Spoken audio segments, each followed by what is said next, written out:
Namaste to all. I got two very interesting questions.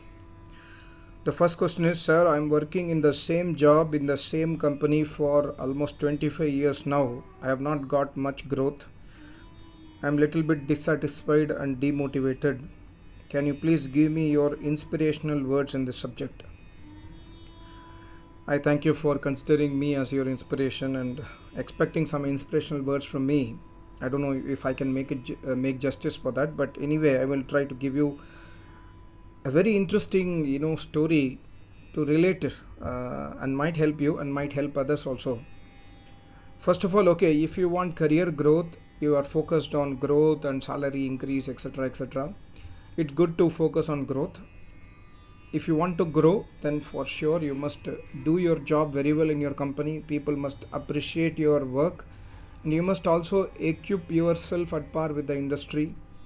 Like, I don't know where you are working. If I'm working in a company, in an automobile company, not this company, but sure, I'm working in an automobile company. So if you're the area where I am interested in, am I able to understand what's happening around in the market? Am I able to be at par with the market? This is number one. And number two is, in the company where I'm working, am I able to satisfy the job requirements very clearly and able to give a convince to my management that I am the right guy for the next growth? If the company, the management sees you, that quality is in you, then surely you will get growth. If you do not get growth in your company, then just try to see outside. You're staying in the company for 25 years. Maybe you like the company, you like the company culture. So don't get dissatisfied and demotivated. See, end of the day, since you have asked this question to my channel, I would always suggest that end of the day, what matters is peace. End of the day, what matters is, are you satisfied? Are you happy? I told you I will tell a very interesting story. This is a story which really happened several years back when Ford used to be alive. Henry Ford, the founder of Ford Motors, when he used to be alive at that point of time, he was one of the world's richest person at that point of time, long years back, maybe 100 plus years back. So there was Arya Samaj Acharya Sannyasi. His name was Jamini Mehtaji. I think his sannyas name is Gyananand Saraswati or something like that. I forgot his name. So he used to study in those point of time. He used to study in English school and college. So he could read and write and speak English at that point of time. So he was reading an article in a newspaper or some magazine where the top richest people in the world, their names are printed. So he saw the name that Henry Ford is the world's most richest person. So he told that I would like to meet Henry Ford somehow. I want to meet. He was praying to Paramatma that I want to meet Henry Ford. Luckily, at that point of time, he was also instrumental in spreading the knowledge of the Vedic Dharma to outside countries, outside India.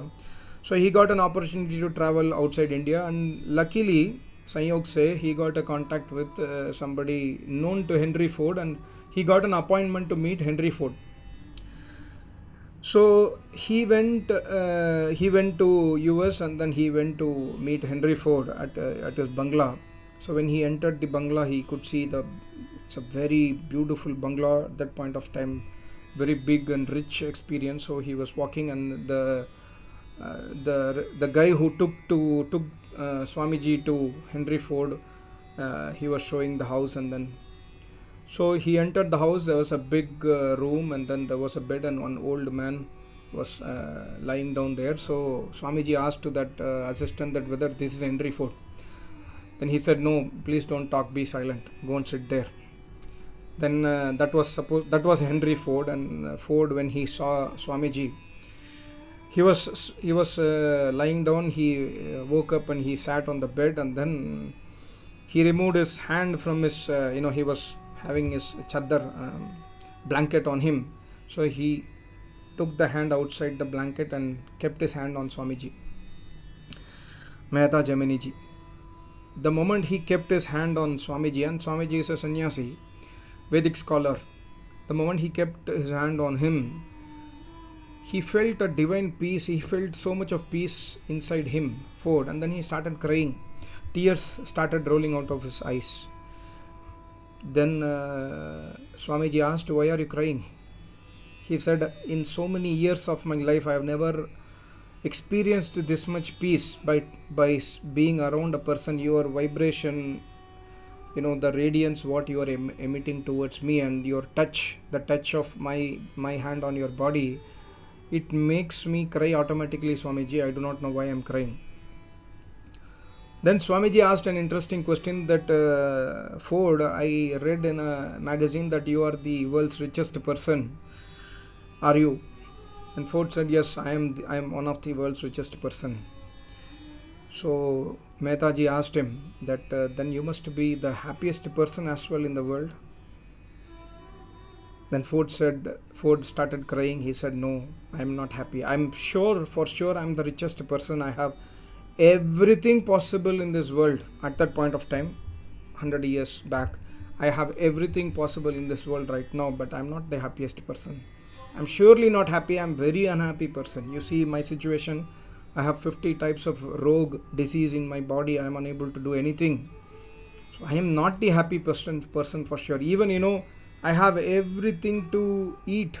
I do not have any shortage in my kitchen. You go and see my kitchen and the dining room. Everything is available, but I cannot eat. Doctor advised me to eat lentils, the soup of lentils and vegetable soup, etc. I cannot eat anything. For sure, I am not the happiest person. So, our understanding and our this is a story which is very inspirational to us, to people like me at least, or people like you also probably, is that money cannot buy you happiness. Money cannot bring happiness. What can bring happiness is tapasya. What can bring happiness is satisfaction. Tapaswadhyaya ishwar pranidhanani shauch santosh iti niyamaha. Santosh means whatever you have, are you able to lead a comfortable life? The reason I told you this story is not that don't aim for growth. I am not against growth. Even I have grown in my company where I'm working now. I have grown a lot in my company for sure. And I like to grow. Even Paramatma says in the Vedas, grow in your area. Wherever you are, try to grow and try to learn more and grow. I'm not against growth. What I'm saying you is, you are dissatisfied, demotivated, little bit, sad, etc. Don't be sad. Just try to analyze where are you today. The problem is we analyze our situation with the next door person. That person is also of your age. The guy the next door, he has a Mercedes-Benz car. You have a two-wheeler. He has a he goes for party, enjoys every weekends, drinks and do everything. You are not able to do it because you do not have money. He has a sufficient bank balance, whereas you do not have. Maybe if this is your comparison, my only suggestion to you is, do not compare your life with others. What you have got is sufficient enough to attain peace. The problem is we do not seek the way to attain that peace. Henry Ford's this conversation is a very great inspiration. At least for me, it was a great inspiration that you can be the world's richest person, but you can still be unhappy. So money cannot bring you happiness. To some extent, yes, money is needed. I'm not saying that you become a beggar and you are working in a company, you are working for 25 years, maybe you like the company very well. Try to be satisfied. Don't see that 25 years back somebody joined with you, he is now president of the company, you are still a staff. If you compare like this, you can never be happy. If you go and ask to that president, he will have hundreds of problems. He might have many diseases in his body where he is unable to sleep properly, like Ford was saying, right? So this is my suggestion to you. I don't know if it is really inspiring to you, but I can only tell that try to focus on what you have and what can you do with what you have. If you are earning, let's say 30,000, 40,000 rupees per month, example, in today's situation, 40,000 in India is not a very high income. Suppose you are earning 40,000 a month, example. Are you able to manage your expenses within 30,000 or 35,000 and balance 5,000? Are you able to, contribute to society, give donation to an acharya, serve a poor kid or serve a Gaumata, etc. Try to see these kind of aspects in life which might help you. That's what I can tell you. Rest is, of course, go through other channels which promote on, which gives you knowledge on how to grow, how to become self-confidence, etc., etc. And I would always suggest, please add Ishwar Bhakti in your life. Everything will change. Slowly things will change. Okay, the other question is, I am seeing for match for my daughter. I follow Vedas and also my family. Do you have any specific advice?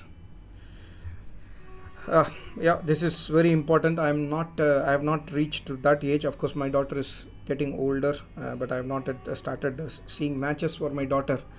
But it's a very good thing that you are searching for match for daughter. And of course, Paramatma says in the Vedas that, our Manusmriti very clearly says, Manu Bhagavan says, do not marry your daughter just for the sake of getting married and then, shredding your responsibilities. Don't do it.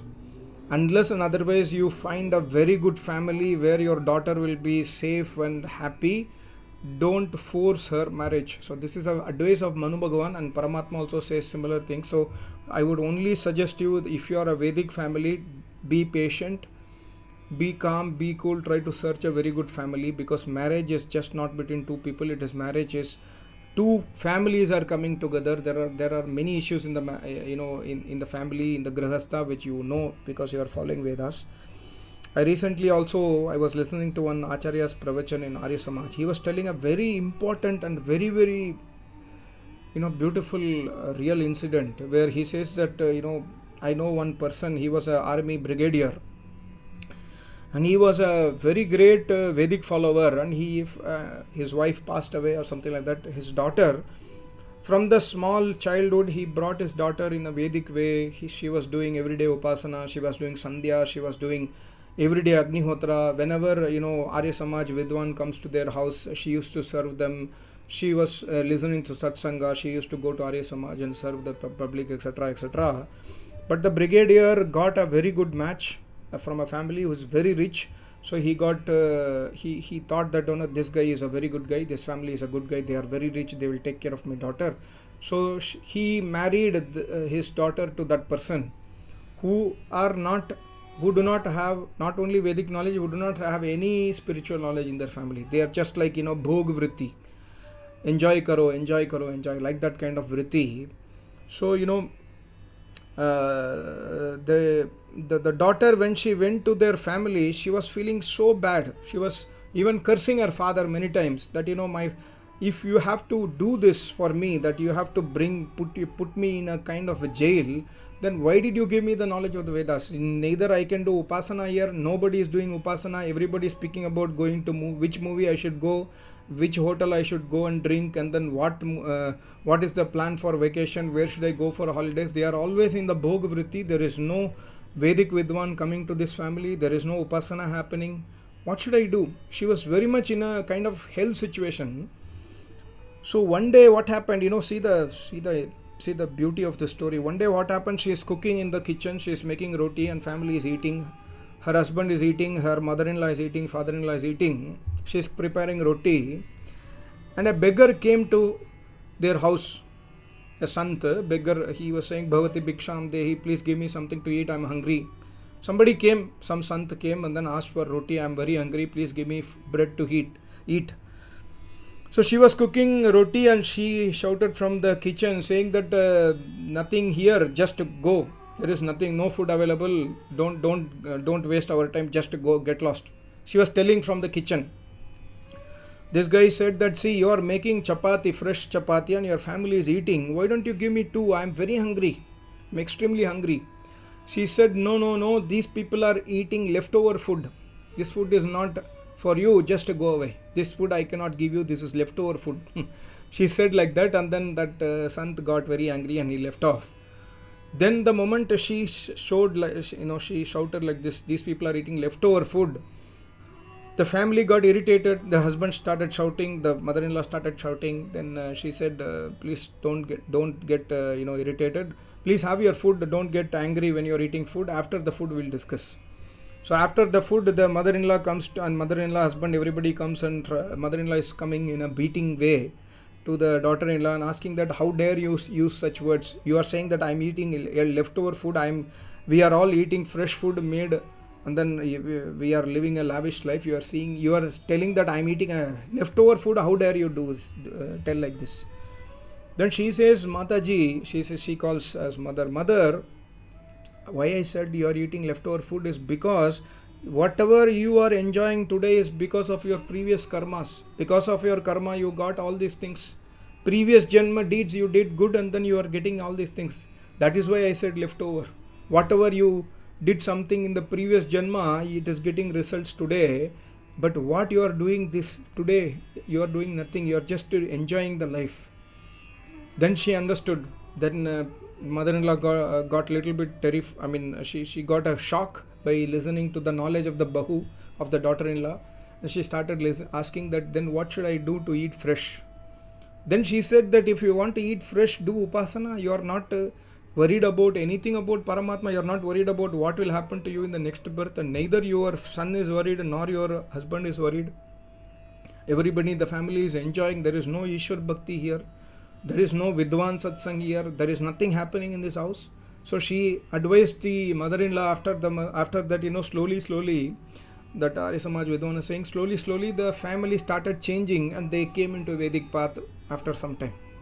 And all credits to the daughter. Of course, see, since you are following Vedas, what I can say is, try to find a match in a good family where they are at least spiritual in nature, not bhog-vritti wala, at least some kind of responsibility towards family, some kind of responsibility towards nation, some kind of responsibility towards Sanatan Dharma is there.